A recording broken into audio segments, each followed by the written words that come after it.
Hello everyone, कैसे हो आप लोग। आई होप आप लोग सभी बहुत ही ज्यादा अच्छे होंगे एंड गेयर अप होंगे आज के सेशन के लिए। कुछ दिनों के बाद मुलाकात हो रही है।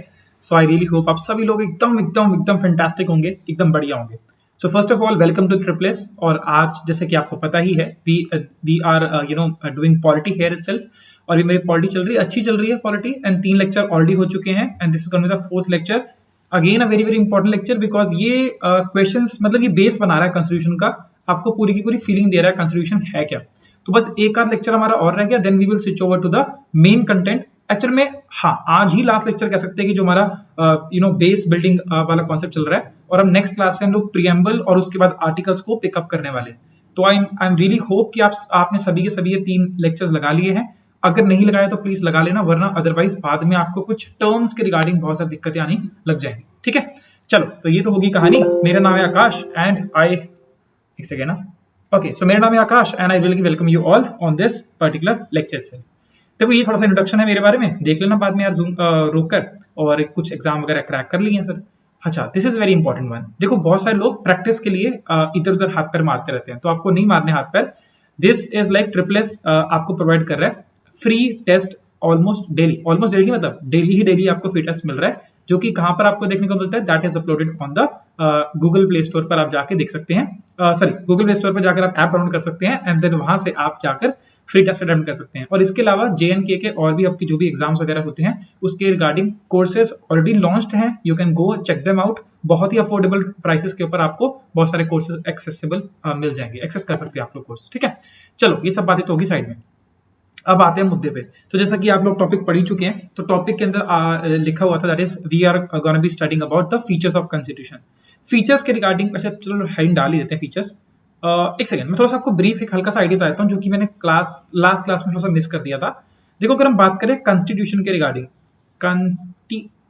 रिगार्डिंग, कुछ एक 2-3 टर्म्स है जो कि मेरे को लगता है कि वो इंट्रोड्यूस कर देनी चाहिए। अब तो सही टाइम आ ही गया, ठीक है। तो जैसा कि आपको याद है कि हमने लास्ट क्लास में देखा था कि हमने कॉन्स्टिट्यूशन डे सेलिब्रेट किया था, जिस दिन हमारा कॉन्स्टिट्यूशन बनकर तैयार हो गया था। वो कौन सी तारीख थी, आप फटाफट से एक बार चैट के अंदर या कमेंट के अंदर लिख दीजिए कि कॉन्स्टिट्यूशन डे हम लोग कब सेलिब्रेट करते हैं। ठीक है, very very important stuff. Then constitution के हमने उस दिन क्या थे, कुछ आर्टिकल्स बन के आए थे, 315 थे, 300 कुछ थे, something articles were formed out there. इसके अंदर उन आर्टिकल्स, अब मैं बेसिकली बताना चाहता हूं आपको कि आर्टिकल्स क्या होते हैं, पार्ट्स क्या होते हैं, शेड्यूल्स क्या होते हैं, थोड़ा सा इनके बारे में जान लेते हैं बिकॉज ये टर्म्स बहुत ज्यादा यूज होती रहती है। ठीक है, तो बिल्कुल बेसिक तरीका। सबसे पहले अगर हम लोग मान ले कॉन्स्टिट्यूशन क्या है, पूरी की पूरी किताब है, एक क्या है कॉन्स्टिट्यूशन क्या है, पूरी की पूरी बुक है। तो see is the constitution is a book. अब बुक के अंदर क्या होता है, देखो जब भी आप कोई भी बुक खोलो, कोई भी रैंडम बुक खोलो, मेरे पास कोई बुक पड़ी है यहाँ पे, कुछ बुक यहाँ पे पड़ी नहीं है, एक सेकेंड, ओ यस, देखो यार ये ल्यूसेंट है, बहुत पुरानी बुक है, ठीक है, एक सेकंड रुक जाओ। तो देखो सबसे पहला क्या होता है, इसका मेन पन्ना होता है। अच्छा bye the way this constitution for example Lucent is a book, ठीक है, लूसेंट इज अ बुक, ठीक है। तो कॉन्स्टिट्यूशन इज अ बुक, वही मैं पन्ना पलट रहा हूं यहाँ पर, और यहाँ पर सबसे पहला यहाँ पर आ रहा है कि preface to the latest edition something करके ऐसा कुछ लिखा हुआ है। थोड़ी सी लाइट की का इशू है तो आपको इतने से दिख नहीं रहा होगा। तो ये प्रीफेस वाला टॉपिक कुछ ना कुछ यहाँ पे लिखा हुआ है, और फिर यहाँ पर आता है कंटेंट्स वाला पेज, फिर आता है यहाँ पर कंटेंट्स वाला पेज, ठीक है। तो preface of the book basically कह लो कि एक तरह से इंट्रोडक्शन टू द बुक, कि बुक के अंदर आपको मिलने क्या वाला है, वो बेसिकली क्या होता था आपका प्रीएम्बल। तो preamble is nothing but a intro of the book. ये हम कल पढ़ेंगे, अच्छे से पढ़ेंगे, डिटेल में पढ़ेंगे, इंट्रो ऑफ द बुक, ठीक है, समझ आ गई बात। अब इस बुक के अंदर मैंने आपको जैसे बताया कि यहाँ पर क्या होता है, कंटेंट्स होते हैं। कहां गया आपका ये रे, ये आपके यहाँ कंटेंट्स है। कंटेंट्स यहाँ पर क्या लिखा होता है कि भैया चैप्टर नंबर 1 है इंडियन हिस्ट्री के बारे में, चैप्टर नंबर 2 है वर्ल्ड हिस्ट्री के बारे में, चैप्टर नंबर 3 है ज्योग्राफी, उसके बाद आपका आता है Indian polity and constitution. Bye the वे यार लूसेंट से कभी मत पढ़ना, बिल्कुल बकवास होता है इसके अंदर, ठीक है। मतलब एटलीस्ट पॉलिटी के रिगार्डिंग बात कर रहा हूं, history you can of course go about it. Okay चलो, तो बेसिकली यहाँ पर क्या है, चैप्टर्स जो होते हैं कॉन्स्टिट्यूशन, जो किसी भी बुक के चैप्टर्स जो होते हैं वो बेसिकली होते हैं क्या, यहाँ पर पार्ट्स होते हैं। अच्छी मैंने उल्टा लिख दिया, मतलब parts represents the chapter of the of a certain book. तो कॉन्स्टिट्यूशन के अंदर जो चैप्टर्स होंगे, कि मतलब पहले हम बात करेंगे सिटीजनशिप के रिगार्डिंग, पहले हम बात करेंगे मतलब यूनियन के रिगार्डिंग, फिर हम बात करेंगे सिटीजनशिप के रिगार्डिंग, फिर बात करेंगे फंडामेंटल राइट्स के रिगार्डिंग। ये सबके सब क्या है, बहुत सारे चैप्टर्स हैं। अब इन चैप्टर्स के अंदर क्या होते हैं, बहुत सारे टॉपिक्स होते हैं, जो कि एक्चुअल में जो कंटेंट होता है ना वो टॉपिक्स का ही होता है। फॉर एग्जांपल अगर मैं इस बुक का हेल्प लूं तो कहां गया आपका, हाँ फॉर एग्जांपल, अरे बाप रे, फॉर एग्जांपल यहाँ पर इंडियन हिस्ट्री के अंदर सबसे पहले लिखा हुआ, किसी का पढ़ी हुई तो देखे ना, देखो यहाँ पर इस तरह से कुछ कंटेंट दिया हुआ है। तो इंडियन हिस्ट्री के अंदर लिखा हुआ है यहाँ पर कि ancient India is the very first topic, फिर वहां पे लिखा है historical resources, pre historic period, Harappan, Indus valley civilisation, Vedic culture, Mahajanapada period, ये सब टॉपिक्स में डिवाइड कर रखा है। लेकिन एक्चुअल कंटेंट जो होगा इसके अंदर ही लिखा होगा। तो पार्ट्स यानी कि चैप्टर्स के अंदर जो टॉपिक आते हैं उसको हम लोग क्या बोलते हैं, आर्टिकल्स। तो आर्टिकल्स ही क्या होते हैं, आपके रियल कंटेंट आपको देखने को बोलते हैं, जो एक्चुअल कंटेंट आपका है। अब आर्टिकल्स को भी क्या करते हैं, कभी कभी सब पार्ट में डिवाइड कर देते हैं। फॉर एग्जांपल हिस्ट्री को डिवाइड कर दिया, एंशिएंट हिस्ट्री, मिडिवल हिस्ट्री, ऐसे करके आपकी मॉडर्न हिस्ट्री करके डिवाइड कर दिया, ऐसी बुक के अंदर जो मैंने आपको दिखाया। तो आर्टिकल्स के अंदर क्या होते हैं, आपके सब आर्टिकल्स भी आते हैं, जिसको बोलते हैं हम लोग, मतलब अभी हम चलो आगे देखेंगे तो बताऊंगा आपको। सब आर्टिकल्स वगैरह भी होते हैं, क्लॉजेस होते हैं। आर्टिकल्स के अंदर भी क्या होते हैं, बहुत सारे क्लॉजेस होते हैं, क्लॉज 1, क्लॉज 2, क्लॉज 3 ऐसे करके। जैसे for example 19 clause 1 sub clause A, 19 clause 1 sub clause B. ये बेसिकली किसकी रिगार्डिंग बात कर रहा है, ये fundamental right to freedom, sorry right to freedom की रिगार्डिंग है बेसिकली बात कर रहे हैं, ठीक है, ऐसे करके। ओके चलो कोई नहीं, अभी सबके सब आई थिंक आपको टर्म समझ आ गई होंगी। अच्छा व्हाट अबाउट शेड्यूल्स, शेड्यूल्स भी तो होते हैं सर कुछ। देखो ये बेसिकली फंडा क्या होता है, देखो कॉन्स्टिट्यूशन क्या है, अगर कॉन्स्टिट्यूशन एक किताब है तो प्रियम्बल क्या है, इंट्रो है, इसके जो अंदर चैप्टर्स होंगे उसे क्या बोलते हैं, हम लोग बोलते हैं पार्ट्स बोलते हैं। आर्टिकल्स उसके अंदर रियल कंटेंट।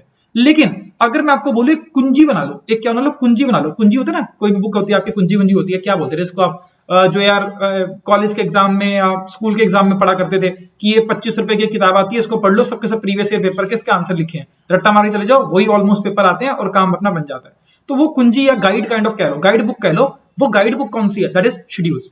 क्योंकि कॉन्स्टिट्यूशन के अंदर ना, for example right to education के रिगार्डिंग फंडामेंटल राइट में भी लिखा हुआ है, राइट टू एजुकेशन के रिगार्डिंग आपका डीपीएसपी में भी लिखा हुआ है, राइट टू एजुकेशन के रिगार्डिंग आपका फंडामेंटल ड्यूटीज में भी लिखा हुआ है। तो इसे बहुत सारी जगह पर हमने क्या कर रखा है, कंटेंट डिवाइड करके डाला हुआ है। तो इस सब को कंसाइज करके अगर मैं एक जगह पर रख दूं, और ऐसा किसके साथ करूं, जो कि बहुत बहुत बहुत इंपॉर्टेंट प्रोविजंस हैं उनके साथ ऐसा करूं। अगर मैं सबको क्लब करके एक जगह पर रख दूं तो एक तरह से कह लो शॉर्ट नोट्स उसके बन जाएंगे, सबका सब पॉइंट्स वहां पे लिखा जाएगा। वो बहुत ज्यादा डिटेल में नहीं होंगे, डिटेल में बहुत ज्यादा नहीं होगा, लेकिन एटलीस्ट सब एक मैटर एक जगह पर मिल जाएगा। तो कंसाइज मैनर के अंदर अगर आपको एक तरह की कंपाइलेशन चाहिए, कंसाइज मैनर में एक तरह की कंपाइलेशन चाहिए, तो कंपाइलेशन कौन प्रोवाइड करता है, कंपाइलेशन। तो यार थोड़ी स्पेलिंग का मेरा इशू रहता है, ठीक है, तो टेंशन लेने की जरूरत नहीं, ठीक है, फीलिंग लो बस। कंपाइलेशंस अगर प्रोवाइड करते हो उसे क्या बोलते हैं, शेड्यूल्स बोलते हैं, ठीक है। देन सर यहाँ पर आपके कुछ होते हैं अपेंडिक्स भी बोलते हैं, अपेंडिक्स या फिर अपेंडिसेस, सॉरी अपेंडिक्स बोल दिया, अपेंडिसेस होते हैं। ये 5 आपको देखने को मिलते हैं। ये बेसिकली किसके रिगार्डिंग, ये कुछ नहीं है, कुछ एक्स्ट्रा चीजें हैं जो कि कॉन्स्टिट्यूशन में उस टाइम प्रॉपर तरह से ऐड करना नहीं बनता, लेकिन अलग से बस उसको साथ में जोड़ के रख देते हैं। तो these are kind of extra stuff which is not required for you, ठीक है। तो आई होप आपको सब चीजें समझ आ गई होंगी क्या क्या होता है, क्या क्या नहीं होता।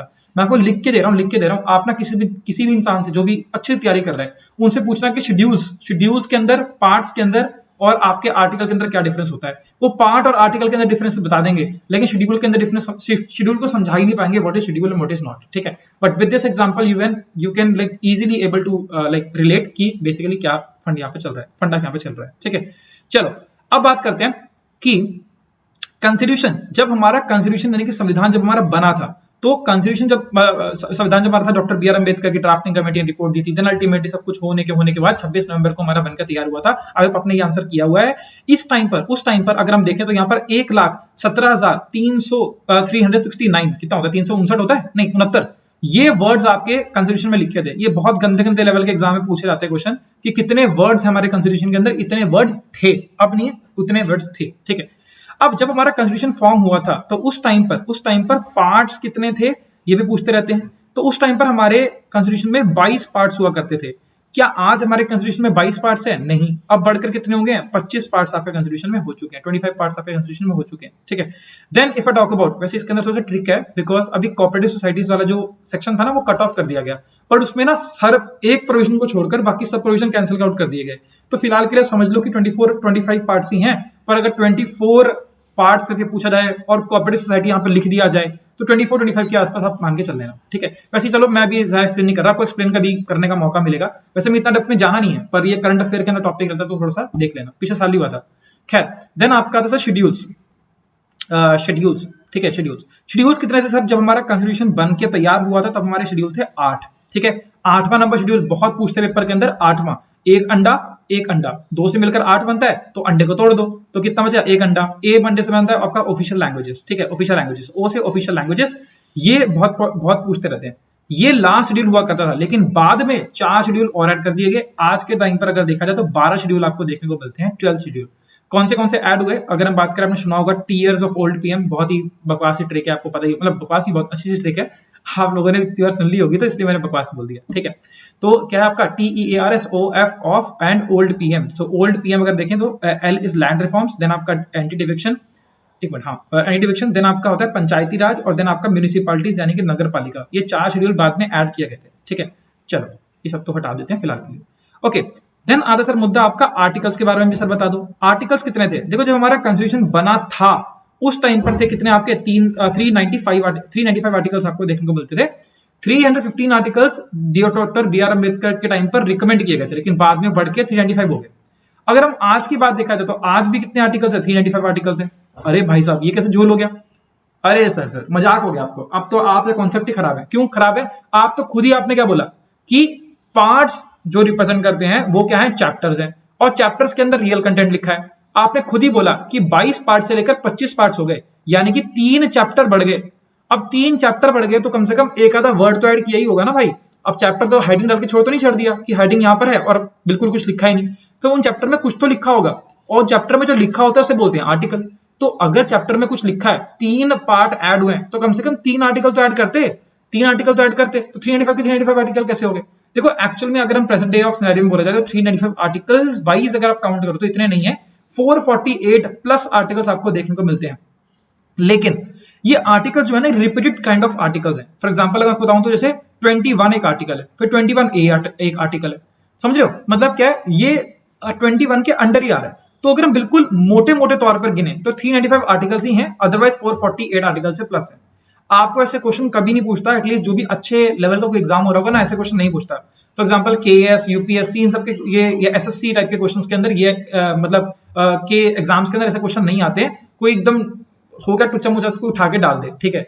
अच्छा अब ये एग्जांपल मत देने लग जाना कि कौन सा टुच्चा मुच्चा एग्जांपल मत देना, ठीक है। चलो ठीक है, ये तो आई थिंक होगी कहानी, आई थिंक काफी गुड इनफ है। Now let's come to the real content which is जो हमारा टॉपिक था आज का, फीचर्स ऑफ कॉन्स्टिट्यूशन। तो आई थिंक ये आपको ब्रीफ आइडिया तो मिल गया। अब बात करते हैं हम फीचर्स के रिगार्डिंग। हमारी खासियत क्या है हमारे कॉन्स्टिट्यूशन की? देखो सच में हमारा कॉन्स्टिट्यूशन काफी ज्यादा खास है, फीचर्स ऑफ कॉन्स्टिट्यूशन। और जो फीचर्स है ना, ये हमने कई लोगों मतलब कई सारे कॉन्स्टिट्यूशन को पढ़ के समझ के हमने इसे इनकॉर्पोरेट करें। अब इतना पढ़ोगे इतना लिखोगे, सबसे बड़ी प्रॉब्लम तो हो जाएगी क्या कि ज्ञान इतना ज्यादा हो गया, तो इस चक्कर में क्या होता है, हमारा कॉन्स्टिट्यूशन दुनिया का सबसे बड़ा लेंथीएस्ट कॉन्स्टिट्यूशन बन जाता है, लेंथीएस्ट कॉन्स्टिट्यूशन बन जाता है। So our constitution is the lengthiest constitution in the entire world। सबसे बड़े सर, सबसे बड़े, पॉपुलेशन में भी सबसे आगे और किताबें छापने में भी सबसे आगे, पढ़ाकू किस्म के इंसान होगा टाइप के, समझिए ऐसे करके लेंथीएस्ट कॉन्स्टिट्यूशन। दूसरी बात सर, हमारा कॉन्स्टिट्यूशन क्या है? बोरोड कॉन्स्टिट्यूशन है। मैं आपको क्लास के एंड में दिखा दूंगा एक बार एनसीईआरटी का वाला पेज जिसके अंदर लिखा हुआ है कि हमने क्या प्रोविजन किस देश से बोरो किए हैं। विल टॉक अबाउट इट, ठीक है। बोरोड कॉन्स्टिट्यूशन है। बोरोड कॉन्स्टिट्यूशन का मतलब क्या हो गया कि हमने कुछ चीजें मतलब कुछ प्रोविजंस, एटलीस्ट मैक्सिमम से मैक्सिमम प्रोविजंस हमने क्या किए, किसी ना किसी से अडॉप्ट करें। हमने खुद इतना दिमाग नहीं लगाया, हमने ये देखा कि दुनिया में क्या चल रहा है, दुनिया में बाकी सब लोगों ने किस चीज में आगे हैं और किस चीज को अडॉप्ट करके they are able to grow. तो हमने सोचा कि यार अगर उनकी वो भी ग्रो कर रहे हैं तो हम भी ग्रो कर लेंगे। हाँ, हमने अपने हिसाब से उसे पर्सनली ट्वीक जरूर किया है, मतलब हमारी जरूरतों के हिसाब से हमें ट्वीक कर दिया, ठीक है।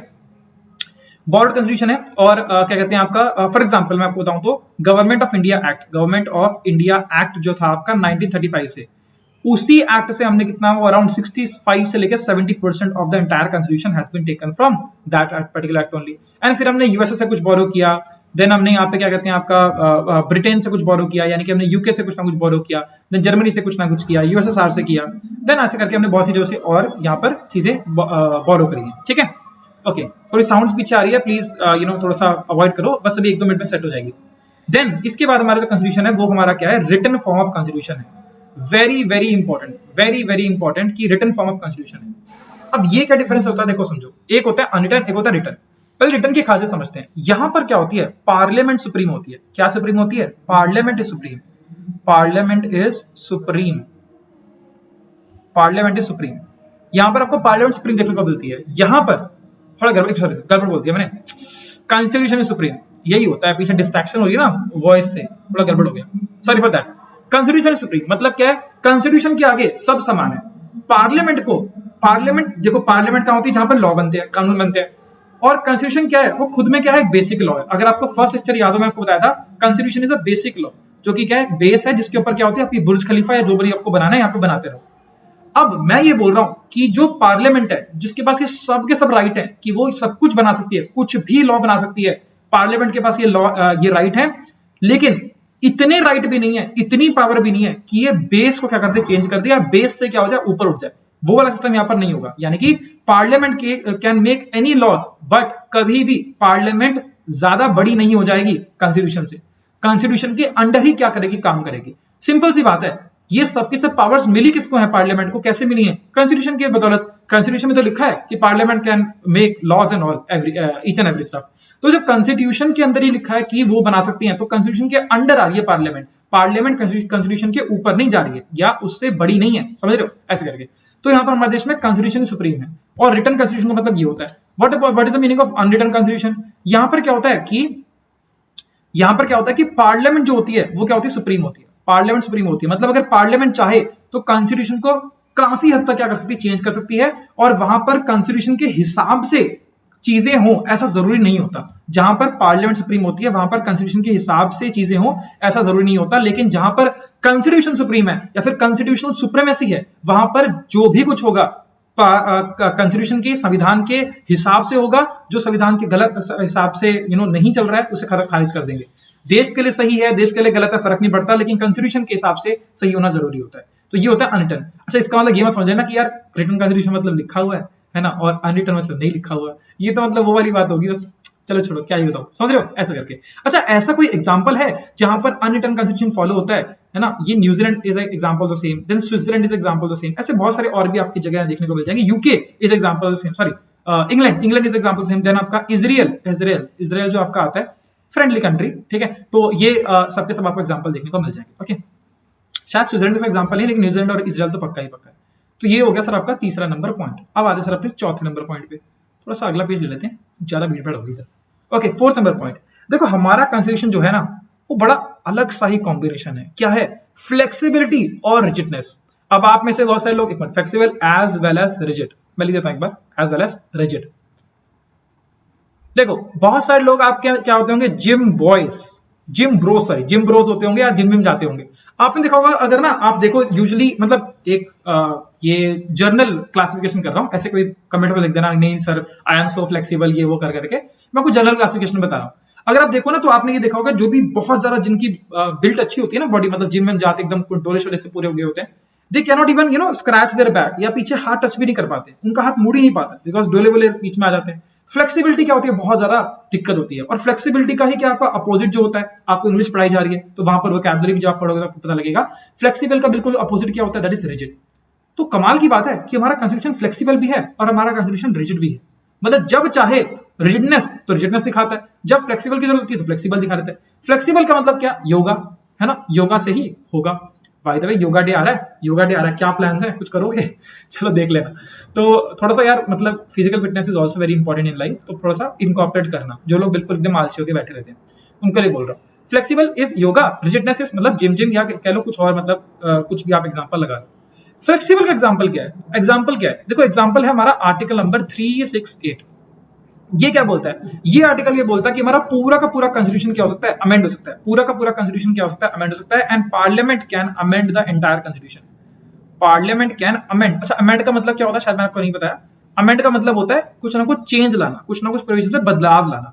अब उसे खारिज भी कर सकते हैं, उसे बदलाव भी ला सकते हैं। अमेंड मतलब फॉर एग्जाम्पल होता है ना कि आपके कपड़े में कुछ फट गया तो उसे कहते हैं मेंड करना होता है ना, उसे मतलब जोड़ लगाना होता है। मेंड से मिलकर बना है अमेंड बना है, ठीक है। तो इंग्लिश भी साथ में सीखते रहो हल्की हल्की, ठीक है।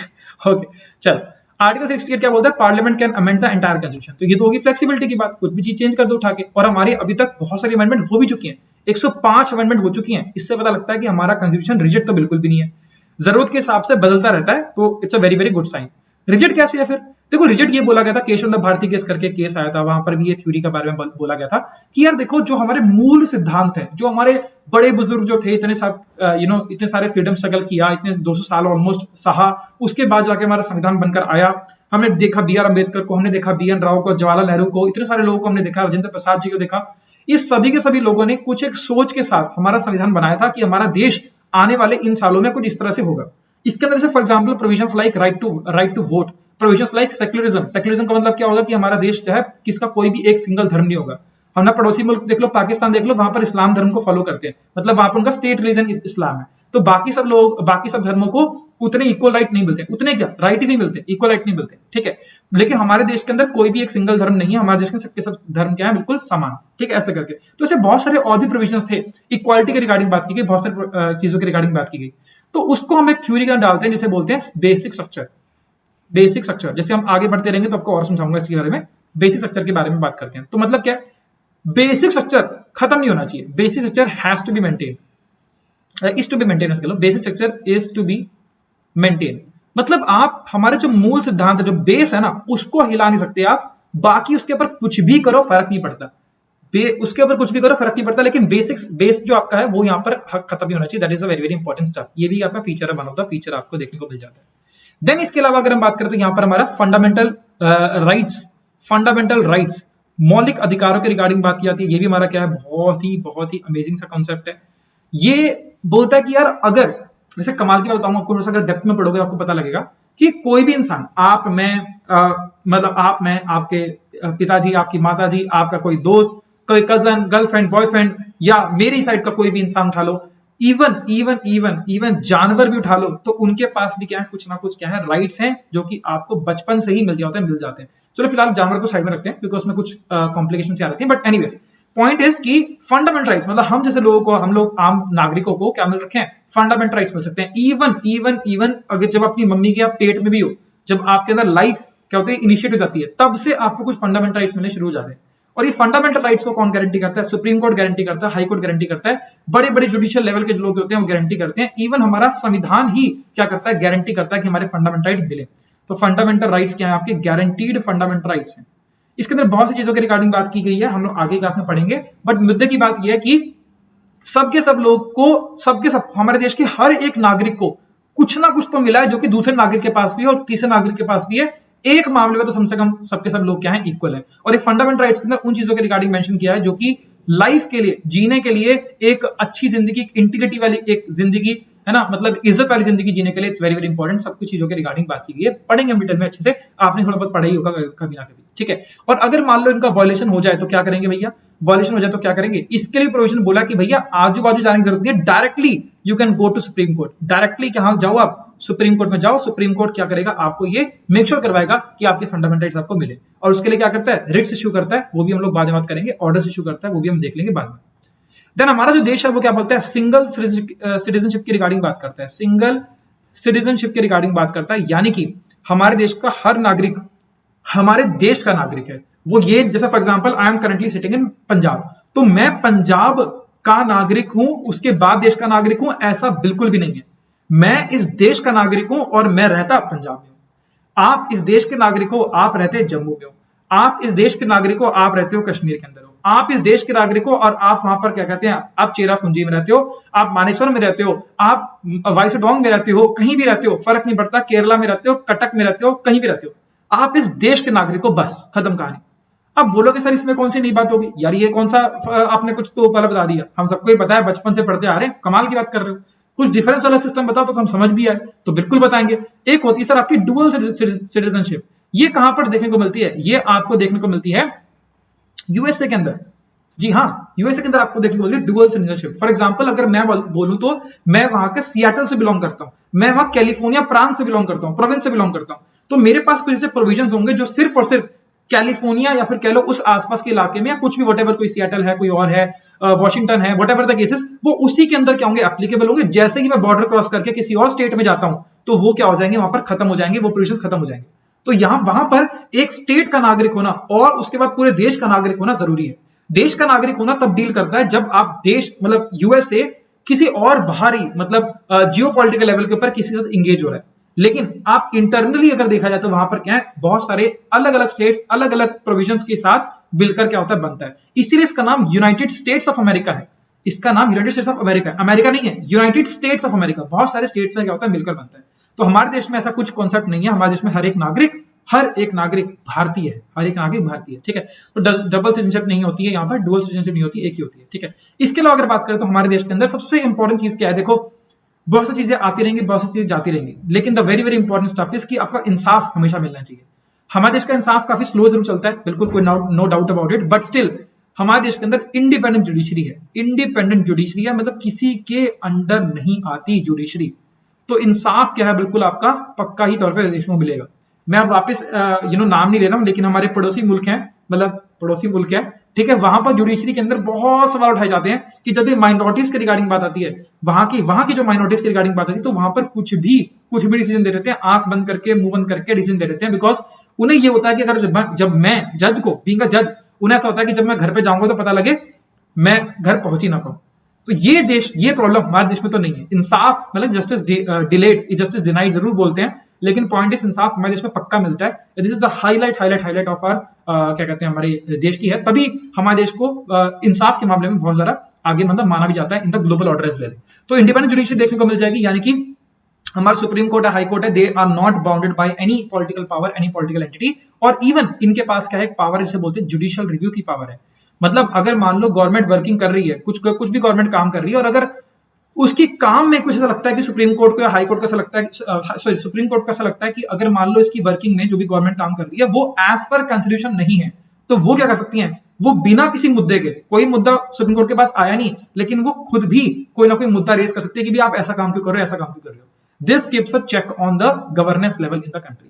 This is a very very important one, this is a very very important one, I hope आपको समझ आया। ठीक है, ऑल राइट, एक लास्ट पॉइंट और देखते हैं, टिपिकल सा पॉइंट है but it's interesting one as well. देखो हमारे देश के चलता है क्वासी फेडरल सिस्टम, हमारे इसमें चलता है क्वासी फेडरल सिस्टम। मैं इसको ज्यादा एक्सप्लेन नहीं करूंगा, ठीक है, ऐसे तो ये बहुत इंटरेस्टिंग सा टॉपिक है बट ज्यादा एक्सप्लेन नहीं करूंगा। हमारे देश के अंदर चलता है क्वासी फेडरल सिस्टम। देखो क्या होता है, दो सिस्टम होते हैं, एक होता है आपका यूनिटरी सिस्टम, एक होता है आपका फेडरल सिस्टम। एक होता है यूनिटरी, एक होता है आपका फेडरल सिस्टम। देखो फेडरल का मतलब क्या होता है, जैसे मैं को फेडरेशन है ना, फेडरेशन, फेडरल फेडरेशन मतलब क्या है, ग्रुप, जो क्या होता है ग्रुप से मिलकर बनता है, मतलब बहुत सारी चीजों से मिलकर बनता है, एक एसोसिएशन बनता है, उसे बोलते हैं फेडरल। यूनिटरी का मतलब क्या होता है कि मतलब सिंगल, यूनी से मिलकर बना ना यूनिटरी, देखो तोड़ दो वर्ड को, यूनी से मिलकर बना यूनिटरी। यूनिवर्सिटी आपने सुना होगा, यूनिवर्सल आपने सुना होगा, मूवीज अगर देखते हो उसमें आता है यूनिवर्सल। तो यूनी का मतलब क्या होता है, सिंगल, यूनी का मतलब होता है सिंगल। अब यार ये गवर्नेंस के लेवल का या फिर गवर्नेंस लेवल के ऊपर यूनिटरी या फेडरल का मतलब क्या होता है।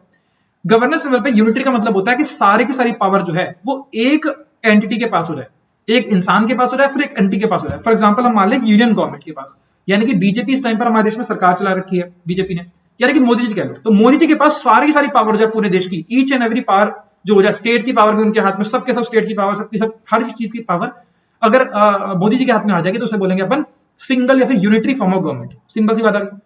फेडरल का मतलब क्या होता है, फेडरल का मतलब होता है कि यार यहाँ पर क्या होता है, पावर डिस्ट्रीब्यूशन होता है, कि कुछ पावर क्या होगी यूनियन गवर्नमेंट के पास होगी, कुछ पावर क्या होगी यूनियन गवर्नमेंट के पास होगी, कुछ पावर क्या होगी स्टेट गवर्नमेंट के पास होगी, और ये क्या करेंगे आपस में, क्या करेंगे, ट्राई करेंगे शेयर करने की इस पावर को, और फिर हम लोग बैलेंस करके देश को चलाएंगे। इसे बोलते हैं फेडरल सिस्टम बोलते हैं। ठीक है, अब क्वासी फेडरल सिस्टम का मतलब क्या हो गया, तो क्वासी का सिंपल सा मतलब होता है स्लो, स्लो या फिर कह लो कि अधूरा या फिर इनकम्प्लीट, इनकम्प्लीटली फेडरल है। इसका मतलब क्या है, हमारे देश में फेडरल सिस्टम तो यूज होता है, फॉर एग्जांपल लाइक यूनिटरी और स्टेट गवर्नमेंट, मतलब यूनियन गवर्नमेंट के पास कुछ पावर है, स्टेट गवर्नमेंट के पास कुछ पावर है, और कुछ अलग से भी कुछ पावर्स हैं, रेसिडुअल पावर है, कंकरेंट पावर्स हैं, वो भी कुछ अलग पावर्स हैं। लेकिन क्वासी है मतलब क्या है, कुछ ना कुछ एंगल और यूनिटरी फॉर्म ऑफ गवर्नमेंट भी है। मतलब क्या होता है, देखो सिंपल सी भाषा में बताऊं तो, जब क्या होती है हमारे देश में इमरजेंसी लगती है, जब हमारे देश में क्या होती है इमरजेंसी लगती है, in the case of emergency condition या वॉर हो गया, व्हाटएवर द केसेस हो गया, हम पढ़ेंगे इमरजेंसी वगैरह के बारे में थोड़े काफी टाइम के बाद। ठीक है, तो उस टाइम पर फेडरल स्ट्रक्चर क्या होता है, खत्म हो जाता है देश का, और सारी की सारी पावर क्या होती है यूनियन के पास आ जाती है, सारी पावर क्या होती है यूनियन के पास आ जाती है। As soon as the point जब आपके देश में इमरजेंसी खत्म हो जाएगी तो फिर से क्या हो जाएगा, स्टेट को पावर मिल जाएगी।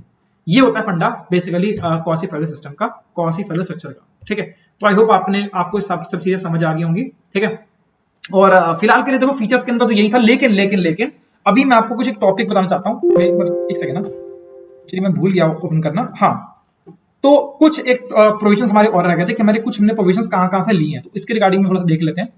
एक सेकंड ना, मेरे को नीचे करना पड़ेगा, यहाँ पे लिखा भी हुआ है, that is provisions borrowed from the constitution of different countries. तो पहले जो लिखे हैं पहले वो पढ़ लेते हैं, फिर हम लोग इसके रिगार्डिंग आगे वाली चीजों के रिगार्डिंग बात कर लेंगे।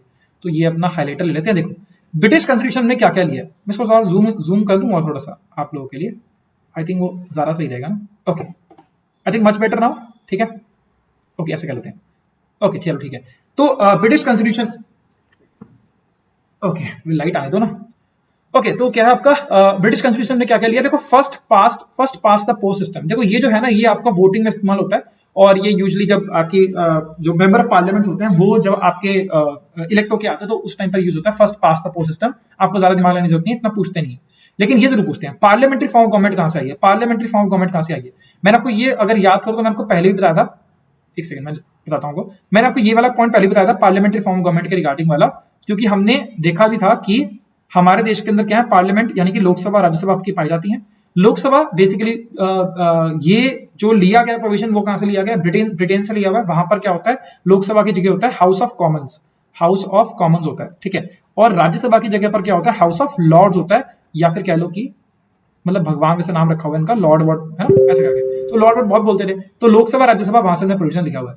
Then the idea of rule of law का मतलब क्या है कि सबसे ऊपर क्या है कानून है, उससे ऊपर कुछ भी नहीं है। तो रूल ऑफ लॉ वाला कॉन्सेप्ट वेरी वेरी इंपॉर्टेंट, बहुत इंपॉर्टेंट है, ये हमने कहां से लिया ब्रिटेन से लिया, ठीक है। स्पीकर की पावर और उसके जो भी पावर है रोल्स हैं वो हमने कहां से लिए ब्रिटेन से लिए। अब ये स्पीकर कहां पे आता है, स्पीकर आपका क्या है हेड ऑफ द हाउस है, हेड ऑफ लोकसभा बोलता है, हेड ऑफ लोकसभा जो हेड होता है वो उसे क्या बोलते हैं स्पीकर बोलते हैं। मैं थोड़ा ज्यादा छोटा लिख रहा हूँ क्या, चलो कोई नहीं। देखो स्पीकर जो होता है वो क्या होता है लोकसभा का हेड होता है, और जो आपका चेयरमैन होता है जो कि एक्चुअल में कौन होते हैं वाइस प्रेसिडेंट होते हैं, वो क्या होते हैं राज्यसभा के क्या होते हैं हेड होते हैं। तो स्पीकर की जितनी पावर्स हैं इन सबकी हेड ऑफ द हाउस की जितनी पावर है वो कहां से ली गई है, वो यहीं से ली गई है। लॉ मेकिंग प्रोसीजर मतलब कानून किस तरह से बनाया जाए उसके रिगार्डिंग बात की जाती है, कानून किस तरह से बनाया जाए उसके रिगार्डिंग बात की जाती है। मैं समझाता हूँ आपको कानून कैसे बनता है, एक सेकंड। अरे यार इसको नीचे करना पड़ता है बार, ये बड़ा पंगा। चलो मैं आपको बताता हूँ कानून कैसे बनता है। देखो मेजरली अगर आपको बताऊं कुछ स्टेप्स होते हैं कानून बनाने में। अरे वाह नीचे है ना, यहाँ लिख देते हैं, चलो यहाँ लिख देते हैं। कानून बनाने के तरीके क्या होता है, देखो क्या होता है अगर पार्लियामेंट की रिगार्डिंग बात हो रही है, पार्लियामेंट से कोई कानून बन रहा है यानी कि सेंट्रल लेवल पे कोई ना कोई कानून बन रहा है, तो पार्लियामेंट के अंदर आपको कौन कौन देखने को मिलता है, एक होती है लोकसभा, एक होती है राज्यसभा, और एक होते हैं आपके प्रेसिडेंट। याद रखना president is also a part of, ये क्या हो गया ये यार प्रेसिडेंट, ये क्या, एक सेकंड, हाँ ठीक है। तो president is also a part of parliament का पार्ट होता है प्रेसिडेंट। अब समझो जरा क्या होगा, कोई ना कोई जो बिल होगा वो क्या होगा लोकसभा में पेश होगा, लोकसभा में पेश हो सकता है या राज्यसभा में भी पेश हो सकता है, पर मान लो लोकसभा में पेश हो गया, लोकसभा से पास होकर कहां जाएगा राज्यसभा में जाएगा, राज्यसभा में पेश हो गया तो राज्यसभा से लोकसभा जाएगा, व्हाटएवर द केसेस, ठीक है। तो ये आपस में क्या हो जाएंगे बिल पास होने के बाद किसके पास जाएंगे प्रेसिडेंट के पास जाएंगे। अब ये जब बिल क्या हो जाएगा प्रेसिडेंट के ऊपर क्या कर देंगे साइन कर देंगे, प्रेसिडेंट इस बिल के ऊपर क्या कर देंगे साइन कर देंगे, या फिर जैसे बोलते हैं असेंट दे देंगे बिल को, तब ये कोई भी बिल जो होगा वो क्या बन जाएगा आपका एक्ट बन जाएगा। अरे क्या हो जाता है इसे, एक सेकंड, ये क्या होता है, ओहो तब क्या हो जाएगा ये जो बिल है ना वो क्या बन जाएगा आपका, ये क्या हो जाएगा आपका एक्ट बन जाएगा, ये बिल क्या हो जाएगा आपका एक्ट बन जाएगा। इससे पहले वो एक्ट नहीं माना जाता, ठीक है। तो किसी भी केस पे अगर फेल हो गया तो वो बिल हमेशा बिल ही रहेगा, एक्ट कभी नहीं बनेगा। तो ये जो तरीका है, जो प्रोसीजर है, इसको बोलते हैं प्रोसीजर का आपका हाँ लॉ मेकिंग प्रोसीजर, किस तरह से आपके कानून बनाए जाएंगे। इसमें बहुत सी चीजें और भी होती है कि वोटिंग कौन सी होनी चाहिए, किस प्रकार का बिल होना चाहिए, उसके लिए कौन सी voting, special, simple majority, special majority, whatever stuff is there, ठीक है। चलो Britain is very very important, याद रखना वो बहुत इंपॉर्टेंट है। देन अच्छा यहाँ पे जुडिशरी के रिगार्डिंग में ना कुछ पावर्स ली हुई है, जुडिशरी के रिगार्डिंग में कुछ पावर ली हुई है, आप देख लेना हल्का सा, एक नोट कर लेना पॉइंट। देन सर आपका था यूनाइटेड स्टेट्स कॉन्स्टिट्यूशन यानी कि यूएसए। सबसे ओल्डेस्ट कॉन्स्टिट्यूशन जो आपको दुनिया में देखने को मिलेगा वो मिलेगा आपका यूएसए का, ठीक है। अब क्या क्या लिया हुआ है, very very important point, fundamental rights जो हमने लिए गए हैं वो हमने कहां से लिए हैं, आपके यूनाइटेड स्टेट्स से लिए गए हैं। ये वहां पर यूनाइटेड स्टेट्स के कॉन्स्टिट्यूशन के अंदर एक वो है कहते हैं का पार्ट है, उसे बोलते हैं बिल ऑफ राइट्स, वहां से हमने क्या किया अडॉप्ट किया फंडामेंटल राइट्स। इसके अलावा जुडिशियल रिव्यू की पावर जो मैं आपको बता रहा था अभी, जुडिशियल रिव्यू की जो पावर है, एक सेकंड कहां गया आपका, हाँ ये रहा। तो जुडिशियल रिव्यू की जो पावर है वो भी कहां से ली गई आपकी यूनाइटेड स्टेट्स ऑफ अमेरिका से ली गई है, और साथ साथ में जो इंडिपेंडेंस है हमारी जुडिशरी का वो भी कहां से लिया, यहीं से लिया गया। यही नहीं इसके अलावा भी जो आपके कुछ प्रोविजंस हैं, लाइक फॉर एग्जांपल प्रेसिडेंट की जो पावर्स हैं वो भी कहां से ली गई हैं, यहीं से ली गई हैं। एग्जीक्यूटिव हेड होता है ये लिया गया। वाइस प्रेसिडेंट के रिगार्डिंग भी कुछ प्रोविजंस हैं, रिमूवल वगैरह किस तरह से होगा उसका भी मेंशन किया हुआ है, जजेस का रिमूवल किस तरह से होगा ये भी मेंशन किया हुआ है। प्रीएम्बल जो लिया गया वो भी हमने कहां से लिया है, यहीं से लिया है, यूएसए से हमने लिया हुआ है preamble, very very important. Preamble is also very very important, very very important, ठीक है। तो याद रखना बहुत इंपॉर्टेंट है, fundamental rights and preamble very very important. ये बार बार बोल रहा हूं इसलिए बता रहा हूं, याद रखना ये यूएसए और ब्रिटेन से क्वेश्चन बहुत ज्यादा पूछे जाते हैं। नाउ कम से आपका आता है, इसके बाद आपका आ गया ये ओके। तो कैनेडियन कॉन्स्टिट्यूशन, इससे कुछ खास काम है, देखो अभी मैंने आपको बताया था क्वासी फेडरल सिस्टम के बारे में, तो ये यहां से लिया गया। और रेजिडुअल पावर का कॉन्सेप्ट लिया गया। देखो क्या होता है, कुछ पावर जो होती है यूनियन के पास में होती है, कुछ पावर होती है स्टेट के पास में होती है, कुछ पावर दोनों के दोनों कॉमन शेयर करते हैं, उसे बोलते हैं कॉनकरेंट पावर। लेकिन इसके अलावा भी कुछ पावर्स होती हैं जो एक्चुअल में यूनियन के पास ही होती है, लेकिन वो मतलब ये बिल्कुल मतलब डिफरेंट काइंड ऑफ पावर्स, ये हमेशा डेली यूज में पावर्स नहीं आती, इसे बोलते हैं रेजिडुअल पावर, यानी कि रेजिड्यू है, यानी कि एक्स्ट्रा काइंड ऑफ स्टफ है, ठीक है, ऐसे करके। देन सर आपका आता है फ्रेंच कॉन्स्टिट्यूशन, यहां से हमने लिया, ये बहुत इंपॉर्टेंट क्वेश्चन है, सीधा सीधा पूछते रहते हैं क्वेश्चन को कि principles of liberty, equality and fraternity, ये कहां से लिए गए हैं, ये आपके फ्रेंच कॉन्स्टिट्यूशन से ड्रॉप किए गए, फ्रांस से हमने लिए गए। ये क्या मतलब होता है इसको हम नेक्स्ट क्लास में समझने वाले, तो इसलिए मैं भी यहां पर समझा नहीं रहा हूं, ठीक है। चलो आयरिश कॉन्स्टिट्यूशन हमने क्या लिया, आयरिश कॉन्स्टिट्यूशन हमने लिया है, या फिर हमने कहां गया आपका, ये हमने लिया है डीपीएसपी, इसे बोलते हैं directive principles of state policies, ठीक है, वेरी वेरी इंपॉर्टेंट। इसके अलावा यहाँ पर राज्यसभा में कुछ मेंबर्स को नॉमिनेशन होती है, वो भी हमने यहाँ से लिया हुआ है, दीज आर लिटिल इंपॉर्टेंट। इसके अलावा देखो कुछ एक दो चीजें रह गई हैं, वो आपको बताता हूँ आपको कहाँ कहाँ से हमने क्या क्या लिया है, बस ऊपर कर लेते हैं। यस, नाउ लेट्स सी, देखो एक आपका है आपका क्या कहते हैं आपका क्या कहते हैं जर्मनी से हमने क्या लिया, देखो जर्मनी से हमने लिया, देखो ध्यान से सुनना, जो हमारा इमरजेंसी प्रोविजंस है, इमरजेंसी प्रोविजन मतलब इमरजेंसी में देश में कैसे लगती है, नेशनल इमरजेंसी होती है, स्टेट इमरजेंसी होती है, फाइनेंशियल इमरजेंसी होती है, वो किस तरह से लगेगी हमारे देश में, उसके रिगार्डिंग जो हमने लिया वो कहां से लिया, हमने इमरजेंसी के प्रोविजंस जो है वो हमने लिया government of India act of 1935 से। लेकिन इमरजेंसी के टाइम पर जो फंडामेंटल राइट्स जो होते हैं हमारे, वो क्या होता है, सस्पेंड हो जाते हैं, सबके सब नहीं होते हैं, दो फंडामेंटल राइट छोड़ के सस्पेंड नहीं होते हैं। वैसे ये भी एक कंडीशन होती है, कभी कुछ केसेस के अंदर सबके सब फंडामेंटल खत्म हो जाते हैं, कुछ केसेस के अंदर सिर्फ दो राइट को छोड़कर बाकी सब फंडामेंटल राइट क्या होते हैं, खत्म हो जाते हैं, दो राइट को छोड़कर। बताना जरा मुझे कमेंट में कि कौन सा राइट्स होते हैं फंडामेंटल राइट्स, वो नेशनल इमरजेंसी के टाइम पर या फिर इमरजेंसी के टाइम पर खत्म नहीं होते हैं। तो फंडामेंटल राइट्स का सस्पेंशन जो होगा, फंडामेंटल राइट्स जो खत्म हो जाएंगे, फंडामेंटल्स का सस्पेंशन जो होगा during the time of emergency, वो हमने कहां से लिया है, जर्मनी से लिया है। इमरजेंसी प्रोविजंस कहां से लिए हैं, government of India act of 1935 से। बहुत बहुत बहुत ज्यादा इंपॉर्टेंट है, और ये क्वेश्चन मेरा गलत हो चुका है यूपीएससी सीडीएस का, सॉरी यूपीएससी सीएपीएफ का, सीएफपीएफ या सीडीएस मुझे याद नहीं यार, ये पेपर क्वेश्चन पूछा गया था और मैं अंधाधुन में दिमाग में था, इमरजेंसी देखा, government of India act of 1935 मार के निकल गया, ठीक है, तो गेम बच गया, ठीक है, something like that. Anyways then आपका सर आपका था USSR, United Soviet Socialist Republic, 1992 के अंदर टूट गया था। अफगानिस्तान और पाकिस्तान को छोड़कर बाकी जितने भी स्थान आते हैं, स्थान जो आते हैं ना पीछे लिखा होता है स्थान, वो सभी के सभी जो है वो कहां पर किसके पार्ट थे, यूएसएसआर के पार्ट थे। यूएसएसआर से हमने क्या लिया, हमने लिया 5 year planning, very very important, 5 year planning, जो पंचवर्षीय योजना अब नहीं होती हमारे देश में, लेकिन पंचवर्षीय योजना पहले की जाती थी। 12 5 ईयर प्लान हमारे देश में आ चुके हैं, ये हमने वहां से लिया था। और सेकंड जो हमारा है, जो हमने चीज ली है, that is fundamental duties, very very important again, fundamental duties, स्वर्ण सिंह कमेटी की रिकमेंडेशन के ऊपर आपके यहाँ पर आई थी फंडामेंटल ड्यूटीज, ठीक है, वेरी वेरी इंपॉर्टेंट। इसके अलावा देखो बाकी इतने ज्यादा इंपॉर्टेंट है नहीं। फॉर एग्जांपल क्या आपका ऑस्ट्रेलिया है, ऑस्ट्रेलिया से हमने क्या लिया, कॉन्करेंट लिस्ट का कॉन्सेप्ट लिया है, कॉन्करेंट लिस्ट का कॉन्सेप्ट लिया है। देन आपका सर साउथ अफ्रीका है, वहां से हमें अमेंडमेंट ऑफ कॉन्स्टिट्यूशन, बदलाव कैसे किए जाते हैं उसके रिगार्डिंग कुछ बात की है, वहां से कुछ लिया गया। तो ऐसे और भी बहुत सारे हैं, लेकिन these are not very much important, आप इनको छोड़ सकते हो, इतना भी पढ़ लोगे that is good enough from your side, ठीक है। तो ये पेज अगर आप चाहो तो ये स्क्रीनशॉट ले लो, है ना, वरना देख लेना, ये एनसीईआरटी का पेज है, page number 24 of class 11th की बुक का पेज नंबर 24 है, you can of course go and check it out, ठीक है। चलो इतना रखेंगे आज की क्लास के लिए, आई थिंक कल लेक्चर काफी ज्यादा बड़ा हो चुका होगा, ठीक है। तो अगर आपको अच्छा लगे तो क्या करना है, आपको कमेंट के अंदर लिखना है सर बढ़िया बढ़िया, मजा आ गया, बहुत मजा आ गया, ठीक है। अगर आपको अच्छा नहीं लग रहा है तो क्या अच्छा नहीं लग रहा है वो भी एक बार फटाफट से लिख दो, ठीक है। और प्लीज प्लीज प्लीज कंटिन्यूटली वॉच करो वीडियोस को। मैंने आपसे आज भी 2-3 क्वेश्चन पूछे हैं, हर क्लास में क्वेश्चन पूछता हूँ। कुछ लोग आंसर करते हैं, कुछ लोग सोचते हैं कि यार हमें तो पता ही है, हमें आंसर क्या करना, तो भैया तुम्हें पता होगा, अच्छी बात है, लेकिन प्लीज एक बार आंसर कर दो, एक बार आंसर कर दो, आपको भी अच्छा लगेगा, मुझे भी अच्छा लगेगा कि यार आई एम ऑल्सो, बिकॉज ये इस लाइक का मतलब ऑफलाइन क्लास तो नहीं है, ऑनलाइन क्लास में ना यही तो मजा रहता है कि मैं आपसे कुछ पूछूंगा, आप उसका आंसर करो, आप कुछ बोलो, मैं उसका रिप्लाई करूं। और आप देखना जब भी कोई कमेंट करता है, जो भी लेक्चर के रिगार्डिंग करता है, मैं कुछ भी अगर आप छोटा सा भी गलत भी आंसर करोगे तो देयरफॉर स्टिल आई अप्रिशिएट, और मैं आपको सही आंसर भी यहाँ पे मेंशन करता हूँ। वो मेरा एक टेक है कि to build a connection between all of us, ठीक है। आई होप आपको लेक्चर पसंद आया होगा, है ना, and see you the very next time, till then guys take care, हमेशा की तरह जय हिंद।